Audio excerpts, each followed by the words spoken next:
दीपक देता है रोशनी फैलाने की प्रेरणा, फलदायी वृक्ष देता है देने की प्रेरणा, मधुबन देता है महकते रहने की प्रेरणा, महान व्यक्ति देते हैं जीवन जीने की प्रेरणा। आओ प्रेरणा से दें हम सभी को प्रेरणा।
कादमा हरियाणा राज्य के भिवानी जिले का एक धार्मिक गांव है।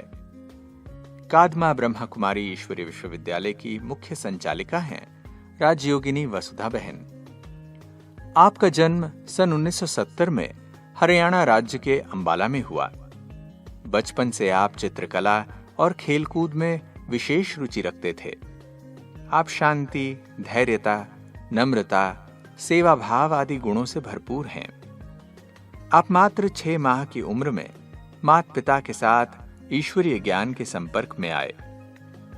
मात्र 7 वर्ष की उम्र में माउंट आबू में अव्यक्त बाप दादा से ईश्वरीय मिलन मनाया। बाप दादा एवं दादियों से विशेष पालना लेते हुए आपने अपने जीवन को ईश्वरीय शक्तियों एवं दिव्य गुणों से भरपूर करके सन 1991 में अपना जीवन ईश्वरीय सेवा में समर्पित किया। तब से आप तोशाम, चरखी दादरी में सेवा प्रदान कर सन 2016 से कादमा गांव में अपनी सेवाएं दे रहे हैं। ईश्वरीय संदेश देते हुए आपने अनेक कार्यक्रमों का आयोजन किया। वर्तमान समय आपके नेतृत्व में 200 से अधिक विद्यार्थी ईश्वरीय शक्तियों से भरपूर हो रहे हैं।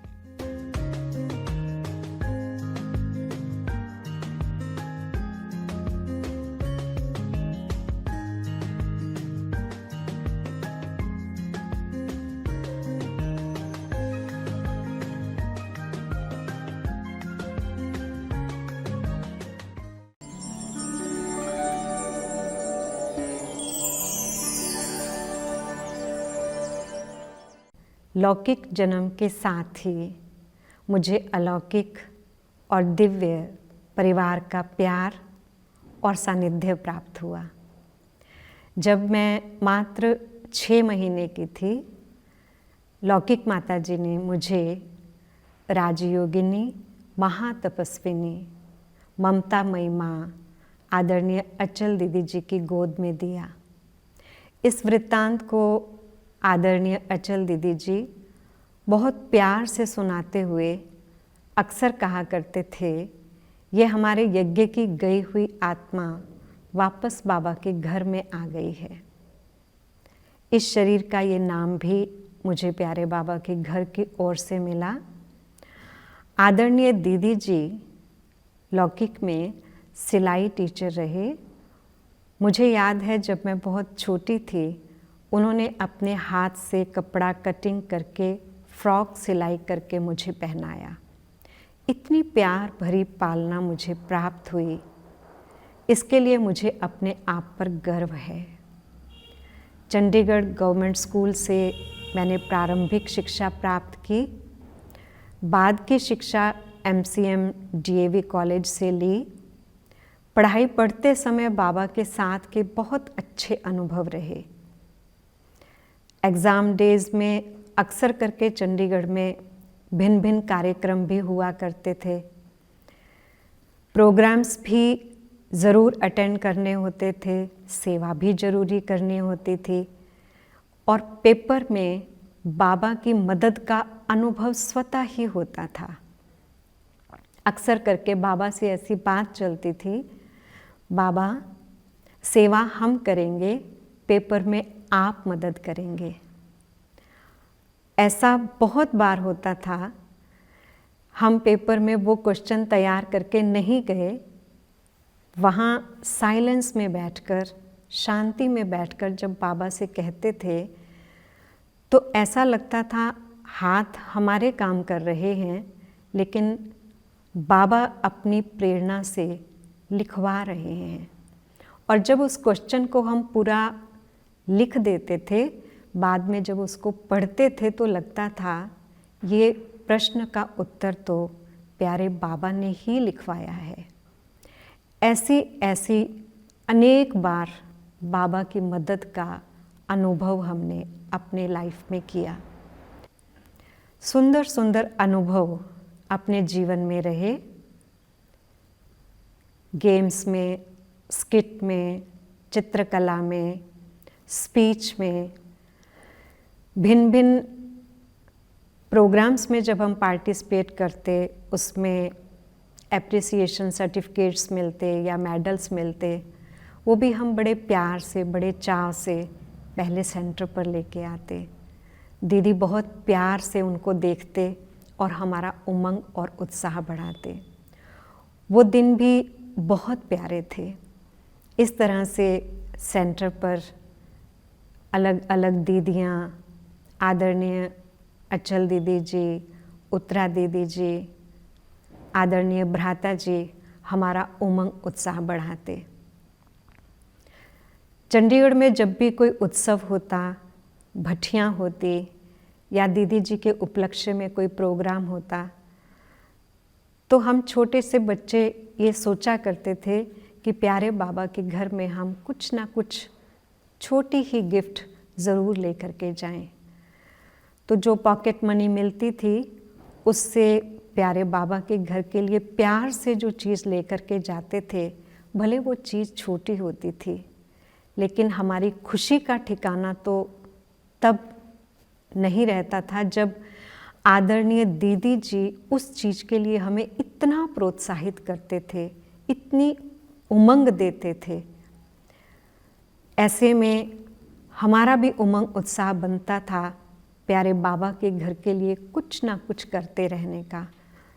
तो हम बच्चे थे, लेकिन हमने घर में, भगवान के घर में कुछ ना कुछ अच्छा करके वो बीज जो बोया वो एक वट वृक्ष बन करके खड़ा हुआ और हमने अपने जीवन को बाबा की सेवा में लगाने का पक्का और दृढ़ संकल्प किया।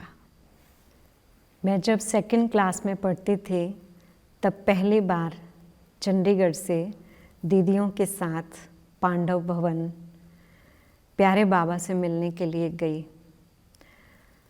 वहाँ का वातावरण बहुत खींच करने वाला था, आत्मा को कशिश करने वाला था। मधुबन अपना घर लग रहा था, जैसे मेरा प्यारा अपना पहले का देखा हुआ घर हो। मेडिटेशन हॉल में प्यारे बाबा से मिलना हुआ, बाबा की मुरली चली, लेकिन तब मैं बहुत छोटी थी, मुझे मुरली के बारे में इतना याद नहीं है। हाँ, इतना मुझे याद है कि जब बाबा के घर से हम वापस आ रहे थे, तो मुझे ऐसे लग रहा था कोई अदृश्य शक्ति जिसने मुझे अपने प्यार में बांधा, वो मुझे अभी भी अपनी ओर खींच रही है, उसकी कशिश मुझे हो रही है। और ना जाने क्यों अपने आप रह रह करके बार बार रोना आ रहा था। मुझे ये भी लग रहा था मुझे कोई ना देखे, कोई क्या सोचेगा, लेकिन अपने आप बाबा के प्यार में ऐसा लग रहा था कि मुझे यहाँ ही रहना है, यही मेरा घर है, इस घर से मुझे वापस नहीं जाना है। मैं जब 8वीं क्लास में थी तब प्यारे बाबा से पुनः मिलन मनाने के लिए मधुबन बेहद के घर में गए। ओम शांति भवन में बाबा से मिलना हुआ। स्टेज के बिल्कुल पास में बैठने का सौभाग्य मिला। दादियाँ, दीदी ये सब पास में बैठे हुए थे। सामने प्यारे बाबा मधुर महावाक्य उच्चारण कर रहे थे और जो बाबा की दृष्टि हम आत्माओं पर पड़ रही थी वो दृष्टि बहुत प्यार, उमंग, उल्लास भरने वाली थी। मुरली सुनने के पश्चात एक एक भाई बहन जब स्टेज पर पहुँचे, मेरा भी उसमें नंबर आया। मैं बाबा के सामने गई। उस समय मुझे थोड़ा सा यह संकल्प था कि मैं घर पे रहूं, नौकरी करूं और साथ साथ ईश्वरीय सेवा करूं। पर जैसे ही बाबा के सामने पहुँचे, बाबा ने पहला प्रश्न यही किया, बच्चे घर में तो नहीं रहना है। अब बाबा ने कहा है तो मैंने ना कर दिया। दूसरा प्रश्न बाबा ने पूछा, बच्चे नौकरी तो नहीं करनी है। अब वो जो संकल्प अंदर चल रहा था उसके लिए भी मैंने सोचा बाबा कह रहे हैं तो नहीं करनी है। फिर बाबा ने कहा कि बच्चे बाबा तुम्हें विश्व कल्याण का वरदान दे रहे हैं। तुम्हें तो शेरनी जैसी दहाड़ करनी है, विश्व का कल्याण करना है। और ये वरदान देते हुए बाबा ने बहुत शक्तिशाली दृष्टि दी। अपने हाथ में हाथ लिया और बहुत प्यार, अपनापन देते हुए जैसे बाबा ने हाथ पे टोली रखी। वो दृश्य, वो शब्द, वो बाबा का नयनों से बरसता हुआ स्नेह आज तक भी अंदर से आत्मा को शिव बाबा से मिला देता है, जोड़ देता है। बहुत सुंदर अनुभव करता है, नेचुरल योग का अनुभव होता है। यही बाबा के कहे हुए शब्द आज तक भी हमें सेवाओं के लिए प्रेरित करते रहते हैं। इस मधुर मिलन के साथ ही मैंने मेरे जीवन का लक्ष्य बदल लिया कि जब बाबा ने कहा है तुम्हें ईश्वरीय सेवा ही करनी है, विश्व कल्याण का कार्य करना है, तो मैंने अपने जीवन में सिंपल बीए करने का ही लक्ष्य रखा। मैं पहले डॉक्टर या इंजीनियरिंग या कॉमर्स आदि लेने की सोचती थी। अब मैंने अपने जीवन के लक्ष्य को बदला। ऐसे ही एक बार फिर बाबा से मिलने के लिए पांडव भवन में पहुँचे। उस समय पर सेवा में गए हुए थे। मधुबन में रोटी डिपार्टमेंट में ड्यूटी लगी हुई थी। शाम के 5:30 बजे तक सेवा होने के कारण जब बाबा मिलन के लिए ओम शांति भवन में पहुँचे तो बहुत पीछे जगह मिली। मैं सोच रही थी कि मैं हमेशा बाबा से मिलने के लिए आगे बैठती हूँ, दादियों से मिलने के लिए आगे बैठती हूँ। आज तो इतनी बड़ी सभा है, 5000 की गैदरिंग है, बाबा तुम्हें कहाँ देखेंगे। ये सोचते सोचते मैं पीछे बैठी मुरली भी सुन रही थी और बाबा से अंदर ही अंदर बात भी कर रही थी। अचानक बाबा ने मुरली में कहा, दूर बैठे हुए बच्चे बाबा के दिल में हैं और बाबा उनकी हर बात सुनते हैं। ये बात सुनते ही ऐसा लगा कि बाबा ने मेरे दिल की बात सुन ली, मेरे मन की बात सुन कर के मुझे बाबा उसका जवाब दे रहे हैं और सचमुच मन खुशी से भर गया। वो प्यार, वो स्नेह बाबा का आज भी याद आता है कि दूर बैठे हुए बच्चों को भी बाबा कितनी संतावना देता है, अपनेपन का अनुभव कराता है। उन्हीं अनुभवों को लेते हुए हर वर्ष बाबा से मिलना होता है। बाबा जो दृष्टि बच्चों को दे रहे होते हैं या बाबा की जो मुरली चलती है, भिन्न भिन्न वरदान मिलते हैं, वो हर वरदान बाबा की आई हुई दृष्टि ऐसा महसूस होता है कि आत्मा के अनेक जन्मों के किए हुए हिसाब किताब को चुकतू करती है और आने वाले समय के लिए बाबा उस दृष्टि में बहुत कुछ बांटते हैं, वरदान देते हैं और हमारा बहुत उज्जवल भविष्य बनता है बाबा की दृष्टि और वरदानों से।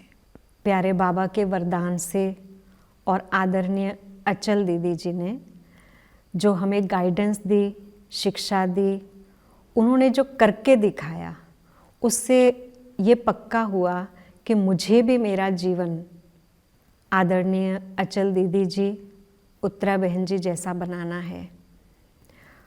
वो कितना प्यार से सभी की सेवा करते, सबसे मिलते, सबको बहुत योग युक्त स्थिति में स्थित रहने के लिए योग युक्त दृष्टि देते।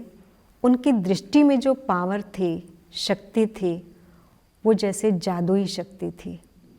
तो लगता था दीदी जी ने अपने जीवन में अपनी लौकिक जॉब को छोड़ करके बाबा के इस रास्ते को अपनाया। इनका जीवन कितना अलौकिक है, दिव्य है, सबको देने वाला है।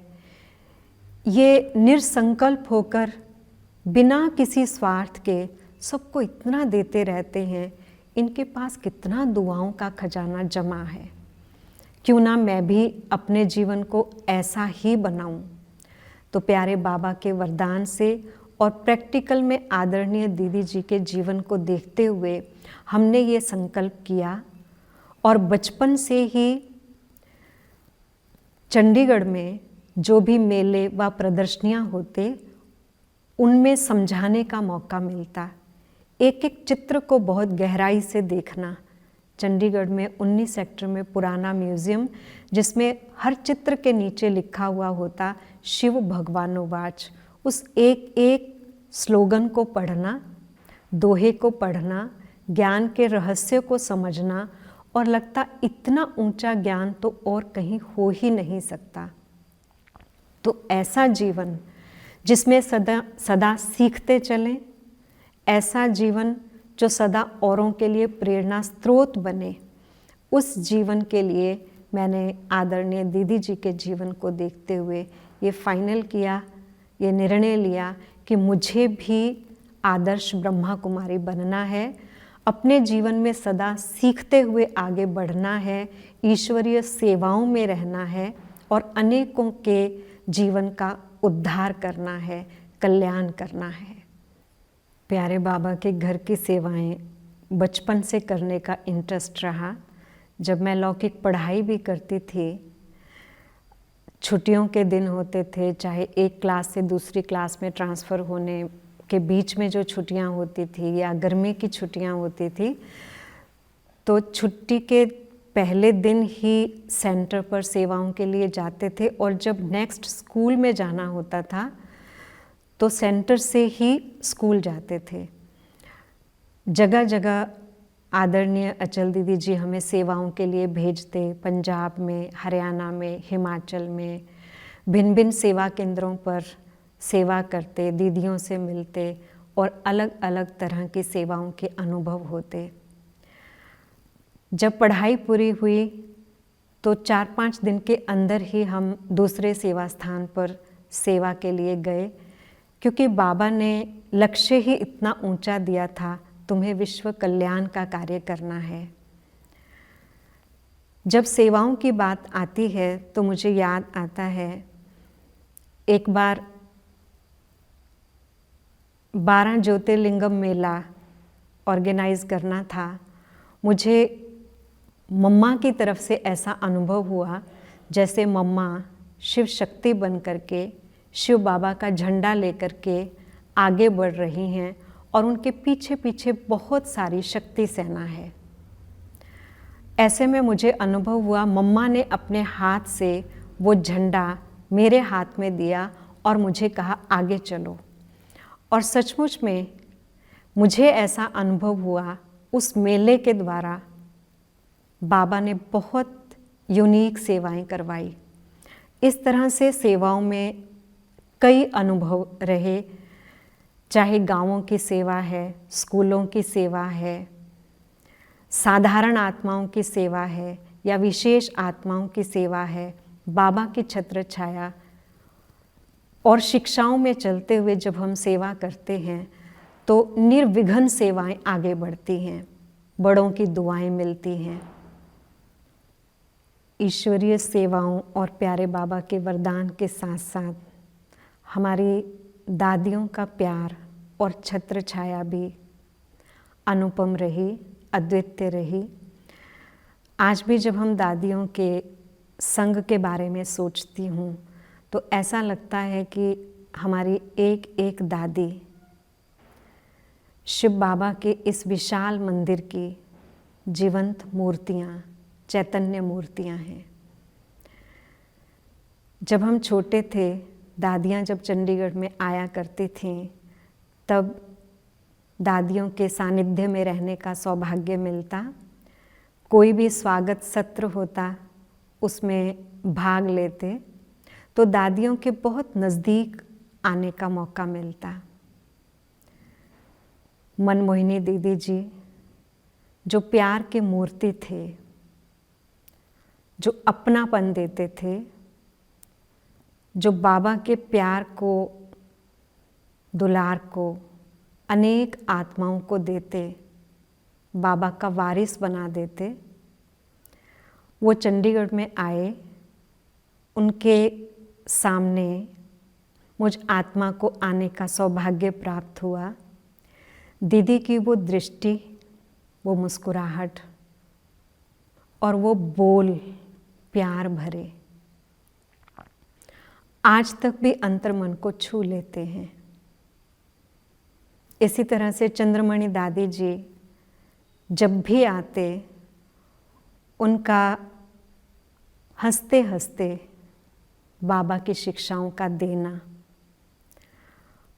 और कदम कदम पर ये महसूस होना कि दादी अपने जीवन में बड़ी से बड़ी धारणाओं को भी नाचते गाते अपना रही हैं और औरों के जीवन में भी धारण करवा रही हैं। दादी का हंसना, खुले दिल की हंसी आज तक भी अंदर में मुस्कुराहट पैदा करती है। मनोहर इंदिरा दादी जो अक्सर करके बाबा की जीवन कहानी सुनाते, ऐसा लगता वो मेरी ही नानी या दादी हो जो बड़े बाबा की कहानी सुना रही हैं। उनके नयनों में जो प्यार और स्नेह नज़र आता, कई बार वो शब्दों से ही अपने प्यार का इजहार करते हुए कहते, तेरे नयनों ने चोरी किया मेरा छोटा सा जियरा। बहुत प्यार भरे शब्द जो बाबा के प्रति भी और हम आत्माओं के प्रति उन्होंने उच्चारण किए, वो प्यार का आदान प्रदान सदा याद रहता है। आदरणीय जानकी दादी जी से अनेकों बार मिलना हुआ। जब हम छोटे थे, दादी स्टेज पर आया करते थे तो हमें लगता था दादी ऐसी स्टेज में हैं जैसे बिल्कुल मस्त फकीर हो, निरसंकल्प स्टेज हो, उनका कभी कोई व्यर्थ संकल्प ना चलता हो। हमने खुद अनुभव किया। कई बार हम मधुबन में मिलने के लिए जाते या भट्ठी के लिए जाते, दादी जी जैसे ही स्टेज पर आते, हमारे अनेक तरह के चलते हुए संकल्प सेकंड में स्टॉप हो जाते, मन शांत हो जाता। दादी जी के बहुत नज़दीक जाने का अवसर कई बार मिला। दादी जब सिर पर हाथ रखते, माथे पर हाथ रखते या हाथ अपने हाथ में लेते, तो जैसे हमने दादी जी के बारे में सुना कि वो अपने मन के मालिक, कंट्रोलर हैं। वो चाहते हैं तो संकल्प चलते हैं, चाहते हैं तो रोक देते हैं। उनके पास जाते ही ऐसा लगता जैसे दादी जी ने हमारे भी सब तरह के संकल्पों को स्टॉप कर दिया हो और हमें गहन शांति का अनुभव करा रहे हों। आदरणीय गुलजार दादी जी के नज़दीक जाने का भी सौभाग्य प्राप्त हुआ। दादी तो प्यारे बाबा का रथ रहे। एक बार स्वागत सत्र में हम उनके बहुत नज़दीक थे, दादी जी का हाथ हमारे हाथ में था, उन्होंने बड़े प्यार से गले लगाया। वो 4-5 मिनट का ही समय था, लेकिन 10-15 दिन तक इस मिलन का प्रभाव हमारी मानसिक स्थिति पर रहा। एकदम शांत, एकदम अलौकिक, एकदम देह से परे, जैसे गुलजार दादी नहीं स्वयं बाबा ही हमारे सामने हों। इतना सुंदर अनुभव दादियों से मिलने का सदा होता रहता था। 1991 में पढ़ाई पूरी करने के बाद ईश्वरीय सेवा में अपने आप को समर्पित करते हुए आदरणीय दीदी जी की आज्ञा अनुसार हम सबसे पहले तो शाम सेवा केंद्र पर गए। 1995 तक वहाँ ईश्वरीय सेवाएं की। बहुत अच्छा सेवाओं का अनुभव रहा। उसके बाद टीचर्स बहनों की ट्रांसफ़र सारे भारत में हुई थी, तो चरखी दादरी सेवा केंद्र पर जाना हुआ। 2014-15 तक वहाँ सेवाएं की। उसके बाद चरखी दादरी सेवा केंद्र से यह कादमा सेवा केंद्र बना, खुला। इस स्थान पर सेवाएं करने का अवसर मिला। ये एक ऐसा एरिया है जो यहाँ के लोग साधारण हैं, भोले भाले हैं, अधिकतर अपना समय खेती बाड़ी में लगाते हैं, पशुपालन में लगाते हैं। शिव बाबा ने इस एरिया के ऊपर भी अपनी नज़र रखी, तो प्यारे बाबा ने किस तरह से यहाँ की सेवाएं करवानी थी, विशेष रूप से बाबा का संदेश देते हुए जगह जगह पर गीता पाठशालाएं खुल रही हैं, कादमा सेवा केंद्र बना। इसके साथ ही झोझू उप सेवा केंद्र बना। सरकार के साथ मिलकर अनेक सेवाओं की योजनाएं, जैसे बेटी बचाओ बेटी पढ़ाओ, इससे संबंधित अनेक कार्यक्रम इस सेवा केंद्र की ओर से चले। लगभग प्रति वर्ष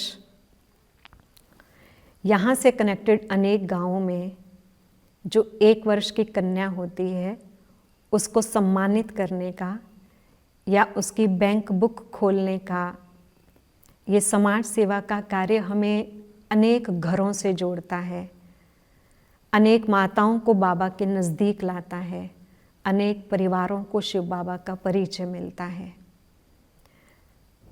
इसी तरह से जो बच्चे पढ़ाई में, चाहे 10th क्लास है या 12th क्लास है, जो अच्छे नंबरों में पास हुए बच्चे होते हैं, उनको सेवा केंद्र की ओर से सम्मानित करना, जिससे टीचर्स की भी सेवा होती है, उनके माता पिता की भी सेवा होती है, और बच्चों के अंदर भी ईश्वरीय ज्ञान का, आध्यात्मिक ज्ञान का बीज अवश्य जाता है।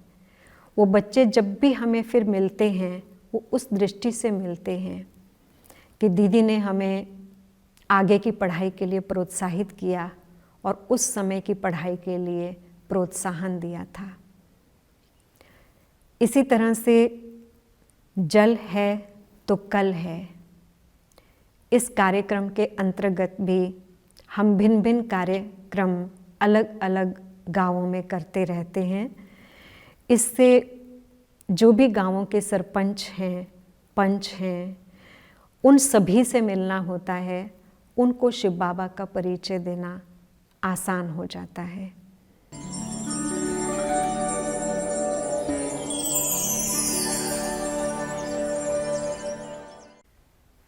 जब से बाबा के बच्चे पक्की तरह से बनने का लक्ष्य रखा और चंडीगढ़ में जो भी हम सेवा केंद्र पर रहते थे उसके अनुसार सबसे मुख्य बात जो तब से सीखी और आज तक चली आ रही है वो है अमृत वेला अवश्य करना। आदरणीय अचल दीदी जी, भ्राता जी सबसे पहले उठ करके बाबा के कमरे में बैठते। हम उनके साथ साथ बाबा रूम में बैठने की जो आदत डाली वो आज तक हमने रखी हुई है। हर सेवा में हांजी करना, और दीदी जी और भ्राता जी की ये विशेषता रही, वो बहुत सिंपल सिटी में रहे। चंडीगढ़ शहर बहुत बड़ा था लेकिन उतना ही सादगीपूर्ण।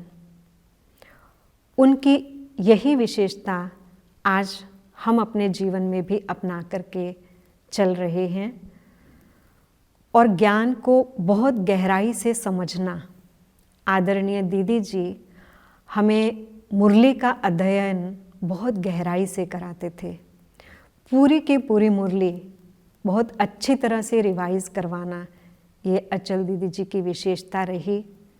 और आदरणीय भ्राता जी ने हमें अव्यक्त मुरली को स्टडी करना सिखाया, उसको पढ़ना, पॉइंट्स निकालना, ज्ञान, योग, शक्ति, खुशी की पॉइंट, उमंग उत्साह की पॉइंट, अशरीरी बनने की पॉइंट, विदेही बनने की पॉइंट्स, इस तरह से एक एक सब्जेक्ट की अलग अलग पॉइंट्स को निकालना, उनको लिखना, रिवाइज करना और अपने जीवन में अपनाने का अभ्यास करना।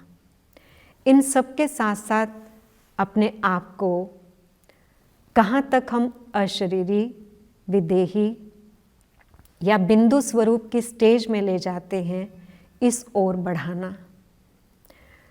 तो जो स्टडी उन्होंने करना सिखाया, वो स्टडी आज तक भी जो मुरलियाँ चल रही हैं उसको हम अपने लिए गहराई से लेकर के करने की कोशिश करते हैं। जो भी सेवा मिले उसके लिए सदा हांजी।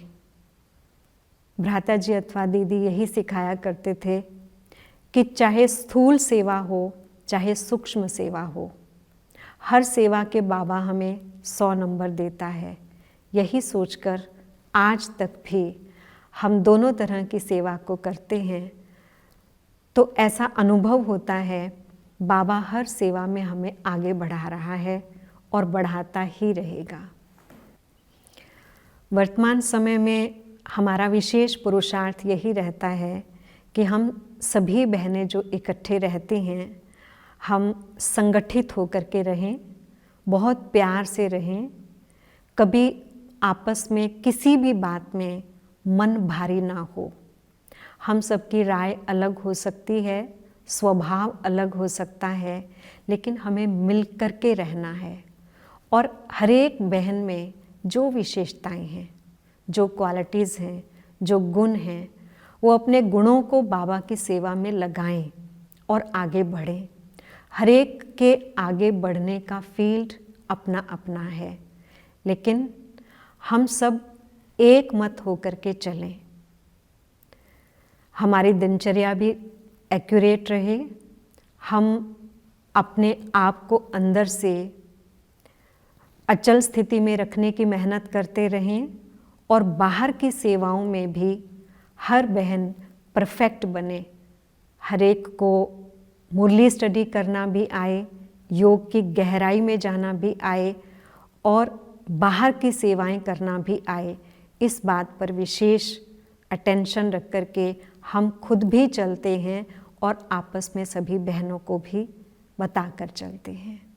सभी सेवाओं को करते हुए, संगठन में रहते हुए भी हम बार बार अपने आप को ये अनुभव कराने की कोशिश करते हैं कि हम हैं तो अकेले ही, सिर्फ बाबा मेरे साथ है, एक बल है, एक भरोसा है। तो बार बार अपने आप को हर चीज से न्यारा करके, चाहे वो कितनी भी सेवाओं का बड़ा रूप हो, संगठन बड़ा हो या कोई भी तरह का वातावरण हो, अपने आप को ये याद दिलाना कि मैं बाबा के साथ हूँ, बाबा के साथ कंबाइंड हूँ, बाबा ही मेरा साथी है। उसके साथ चलने की पूरी तरह से तैयारी, जिसमें मुझे संकल्प में भी कोई याद ना आए। इसके लिए बाबा जो रोज मुरली में वरदान हम बच्चों को देते हैं, उस वरदान का गहराई से अनुभव भी करना, अध्ययन करना, औरों को भी वरदान के अनुसार अपनी स्थिति बनाने के लिए प्रेरित करना। और हर रोज़ ये मेहनत रहती है, ये पुरुषार्थ रहता है कि भले हम सेवाओं में कहीं पर भी हैं, लेकिन अपने आप को मन के द्वारा दिन में कई बार प्यारे बाबा के घर, पांडव भवन, शांति स्तंभ पे, बाबा के कमरे में, बाबा की झोंपड़ी में और हिस्ट्री हॉल में साकार रूप में अनुभव करती हूँ। इसी तरह से जो बाबा के जगह जगह पर शांतिवन में स्थान बने हुए हैं, तपस्या धाम है, बाबा का कमरा है, कॉन्फ्रेंस हॉल है, डायमंड हॉल है, बाबा के हर स्थान से एक संबंध जोड़ करके उसको याद करती हूँ। अनुभव करती हूँ कि बाबा मेरा कहीं माता पिता के रूप में बैठा हुआ है, कहीं बाबा मेरे सतगुरु के रूप में बैठे हुए हैं, कोई बाबा के स्थान पर बाबा मेरा हम सफ़र के रूप में बैठे हैं, और कहीं बाबा मेरे शिक्षक के रूप में बैठे हुए हैं। तो जब भी इन संबंधों की बात आती है तो बुद्धि एक सेकंड में शांतिवन में बाबा के उस स्थान पर पहुंच जाती है। पांडव भवन में बाबा के इन स्मृति के स्थानों पर चली जाती है, जो अंदर ही अंदर एक उमंग पैदा कर देती है और बाबा से नज़दीकीपन का अनुभव होता है। मधुबन में बने हुए इन स्थानों पर बुद्धि को बार बार ले जाने से मुझे ऐसा अनुभव होता है, मैं अपने आप को व्यर्थ से बहुत मुक्त रख पाती हूँ। किसी भी तरह की हलचल के वातावरण में भी अपने आप को सेकंड में अचल स्टेज में लाना,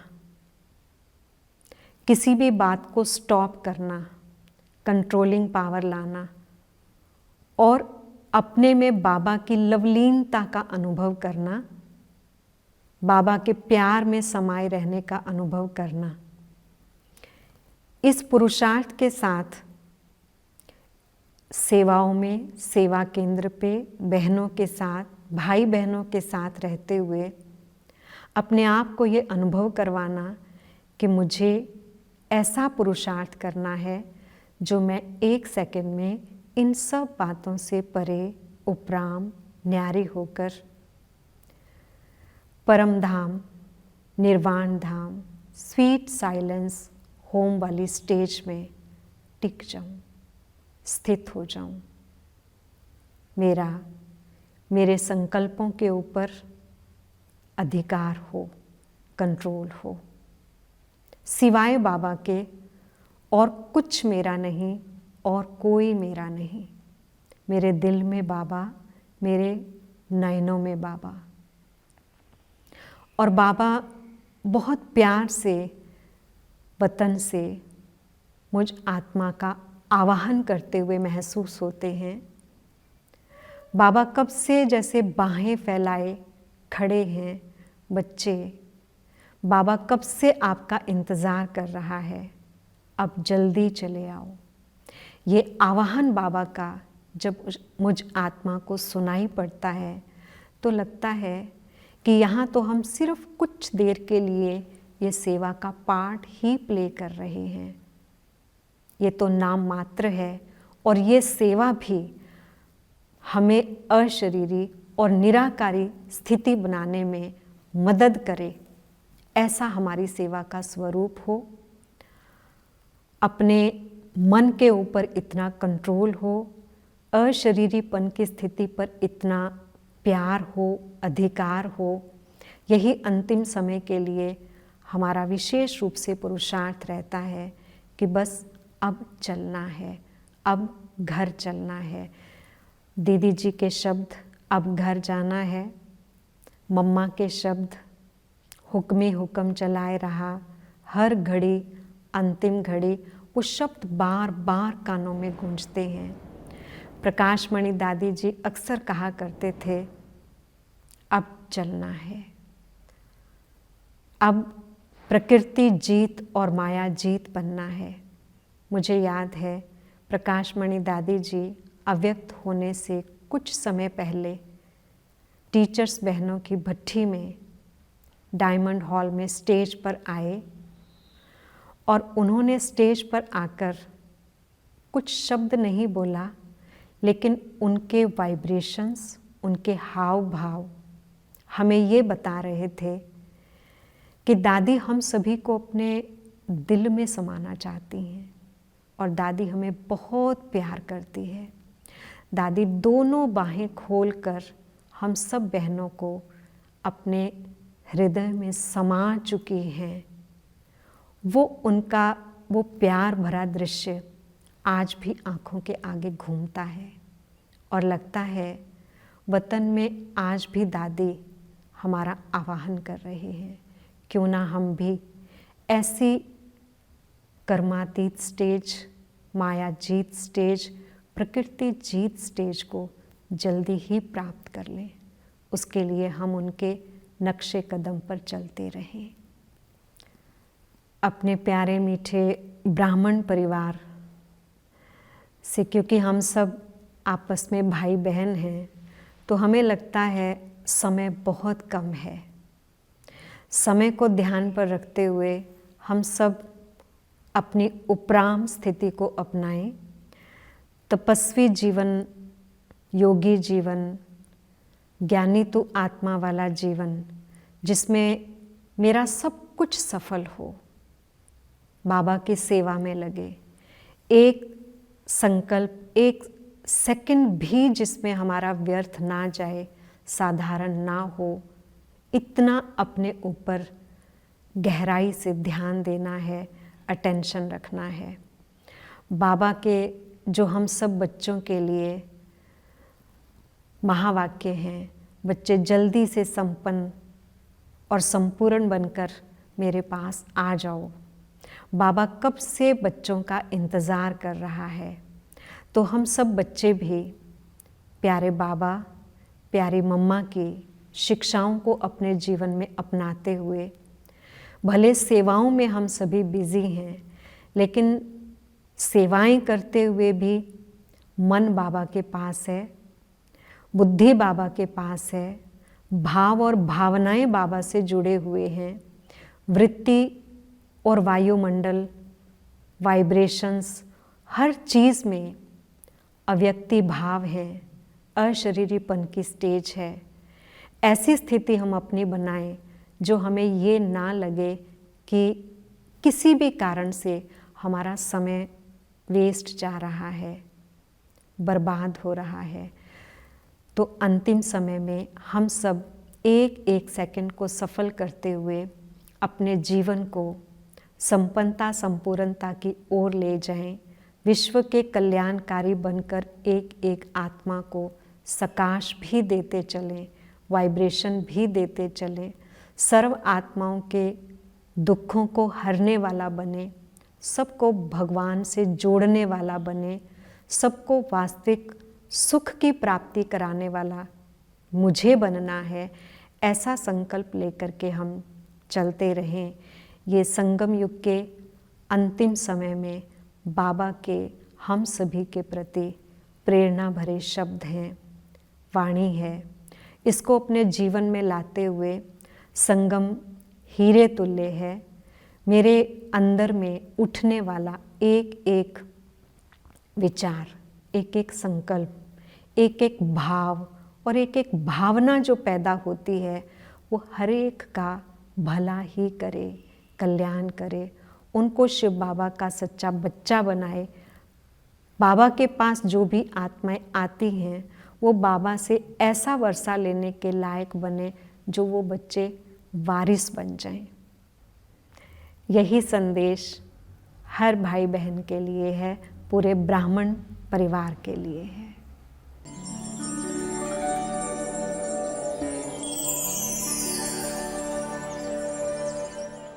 दीदी की विशेषताओं की बात कहूँ तो दीदी विशेषताओं की खान है, गुणों की खान है।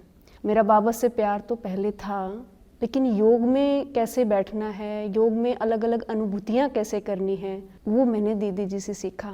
दीदी बहुत एक्टिव हैं, बहुत अलर्ट हैं, एक्यूरेट हैं, ऑलराउंडर हैं। कोई ऐसी सेवा नहीं है जो दीदी जी ना कर सकें। उनमें खास विशेषता जो मैंने देखी है, बड़ों का रिगार्ड कैसे रखा जाता है।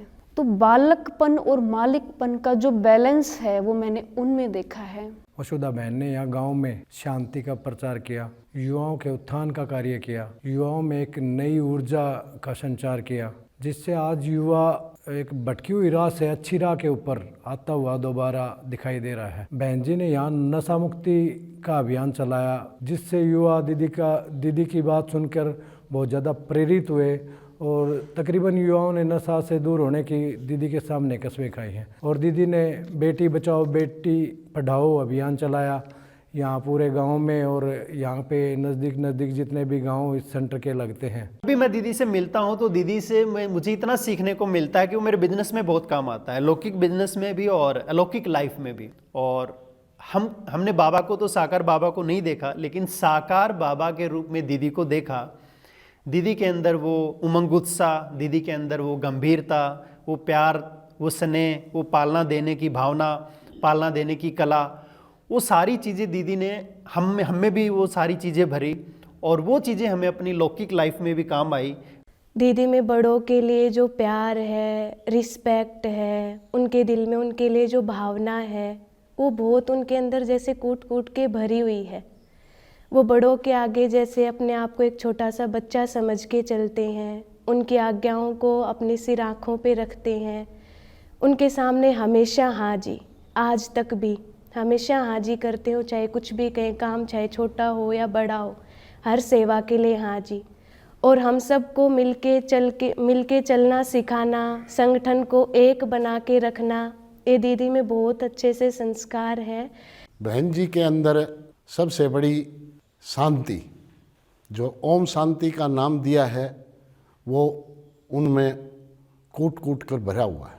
उन्होंने यहाँ बहुत बड़ी बुराइयों से हमारे इलाके को मुक्ति दिलाई है, और महिला उत्थान का उन्होंने उन पर बहुत बड़ा श्रेय है। बहन जी ने अपने यथा प्रयत्नों से युवाओं को अब बुराइयों से भी बचाया। दीदी की विशेषताएं, दीदी के साथ रहते रहते मैंने 1 महीने में ही कैसे डिसाइड कर लिया कि मुझे ब्रह्मा कुमारी जीवन ही जीना है। दीदी में मैंने बहुत ज़्यादा विशेषताएं देखी, वो बिल्कुल रमणीक भी हैं, उनमें ज्ञान योग का बैलेंस है। वो एक जो बहुत बड़ी विशेषता है उनमें वो ये है कि वो हर एक शब्द अपना बिल्कुल तोल कर एक्यूरेट बोलते हैं। उनके बोल से वो हरदम ये ध्यान रखते हैं कि मेरे बोल से कभी किसी को दुख ना हो। ये चीज़ मुझे दीदी की बहुत ज़्यादा आकर्षित करती है। और दीदी का जो चलना है वो बिल्कुल कभी भी ऐसे नहीं चलते, बिल्कुल देवताओं की तरह है। हमारी वसुधा दीदी ज्ञान, गुण और शक्तियों की बेमिसाल अथाह भंडार है। उनमें पवित्रता के गुण की महाशक्ति, एक देवी स्वरूपा है साक्षात। और पालना के गुण अगर किसी को सीखना हो तो दीदी वसुधा से सीखे। जिनके पास जो कुमारियां एक बार आ जाती हैं, वापिस घर जाने के लिए उनका मन नहीं करता। ऐसी पालना शायद ही किसी बहन में, किसी दीदी में देखने को मिलेगी। इन बहन जियों की बदौलत ही, इनकी प्रेरणा से ही यहाँ ऐसा माहौल इस इलाके में पैदा किया है कि हर आदमी को बहन जी वसुधा का, हर बच्चे को, हर माता और बहनों के मन में उनके प्रति इतनी स्नेह है कि वो इतना प्यार करती हैं कि बहुत ज़्यादा प्यार करती है। उनकी मीठी मधुर भाषा से इस इलाके के अंदर सभी का मन मोह लिया है बहन जी ने। तो मैं बहन जी का बार बार इसी आभार करता हूँ और धन्यवाद करता हूँ कि इसी लगन से इस इलाके के अंदर इसी तरह ही हमारा जो उद्धार करती रहे। मैंने उनके जीवन से सीखा कि उन्होंने सब कुछ अपने कर्म के द्वारा करके दिखाया, और उनका जो प्यार था, जो पालना थी, उसने मुझे यहाँ रहने की प्रेरणा दी। वो इतना प्यार देते हैं कि कोई भी उनसे दूर जा ही नहीं सकता, और हर एक को संगठन में चलाने की शक्ति है उनमें। वो छोटों के साथ छोटों जैसे, बड़ों के साथ बड़ों जैसे मिलकर रहते हैं। माता पिता दोनों ब्रह्मा कुमारी आश्रम में आते थे। 7वीं क्लास में था मैं, तब धीरे धीरे उनके साथ आना शुरू किया था। और कोर्स जो जिस टाइम पे जो अपना 7 दिन का कोर्स होता है, मेरा सौभाग्य था कि हाँ भाई उस टाइम पे वसुधा दीदी ने कराया था। जो उनका एक वे ऑफ टॉकिंग और जैसे बच्चों को जैसे सिखाते हैं और जो एक पोलाइटनेस थी, उस चीज़ से बहुत ही ज़्यादा प्रभावित हुए उस टाइम पे। और इन्होंने जैसे एक प्रेशर, जो एजुकेशन का प्रेशर हो गया, स्टडीज़ का, और जो इधर उधर समाज में जो भी बातें होंगी उनसे जो उनका जो फेस करने का जो इन्होंने कॉन्फिडेंस दिया वो एक अलग ही था। हमारी दीदी स्नेह की मूर्ति हैं और ऐसी तपस्विनी हैं जिनकी तपस्या को देखकर हम साधारण आत्माओं को भी उमंग उत्साह आता है। हमारी दीदी मम्मा की प्रतिमूर्ति हैं। वो ऐसी अन्नपूर्णा हैं जो सभी को ब्रह्मा भोजन से तृप्त करती रहती हैं। दीदी की जो विशेषताएं हैं उनमें संगठन को मजबूत बनाने की कला, सबको साथ लेकर चलना, कम खर्च वाला नसीब, बाबा ने जो कहा है कि बच्चे कम खर्च में आप अधिक से अधिक और अच्छे से अच्छा कार्य करो, गांव देहात में रहकर कम संसाधनों के द्वारा बेहद की विहंग मार्ग की सेवाएं करना, क्लास के भाई बहनों के साथ साथ बहुत सारी कुमारियों को साथ रखना, उन्हें पालना देना, अपनी धारणाओं से, अपने कार्य प्रणाली से उनको सिखाना, समझाना, लायक बनाना और सेवा में लगाना, ये सब दीदी की विशेषता है।